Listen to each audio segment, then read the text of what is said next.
অনেকে আমাকে মেহেদি পরাইতে চান বা মেহেদি পরানোর জন্য নক করেন বা কল করেন।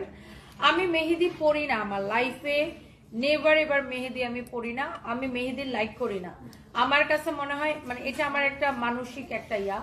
আমি মেহেদি পরলে মনে হয় আমার হাত কি যেন হয়ে গেছে, মানে হাত পা চুলকা, মানে আমার আসলে মেহেদিতে অ্যালার্জি নাই, কিন্তু আমার মনের মধ্যে একটা অশান্তি শুরু হয়ে যায়, মানে হাত পা কেমন লাগে, নষ্ট হয়ে গেছে এরকম মনে হয়। আমার একটা মেহেদি নিয়ে আমার একটা মাথার মধ্যে সমস্যা আছে। আমি মেহেদি নেল পালিশ এগুলো করতে পারি না, নেভার এভার। কোনোদিন দেখবেন না আমি নেল পালিশ দিতে, আমার মনে হয় আল্লাহ আঙ্গুল কেউ যেতে আমি এরকম এরকম এরকম এরকম শুরু করে দেয়। মেহেদি যদি আমার হাতে একটু রং ভরে, তাই আমার অশান্তি মনে, কখন মুছে ফেলবো, কিভাবে মুছে ফেলবো, 20 বার যা হাত ধুবো। সো এটা আমার একটা সমস্যা। সো অনেকেই আমাকে মেহেদি পরার জন্য রিকোয়েস্ট করেন। আমার এটা একটা মানসিক মানে একটা মানে রোগ আছে। আমি মেহেদি মানে আই জাস্ট হেট মেহেদি, আমি মেহেদি পড়তেই চাই না, আমার জীবনে আমি পড়ি না।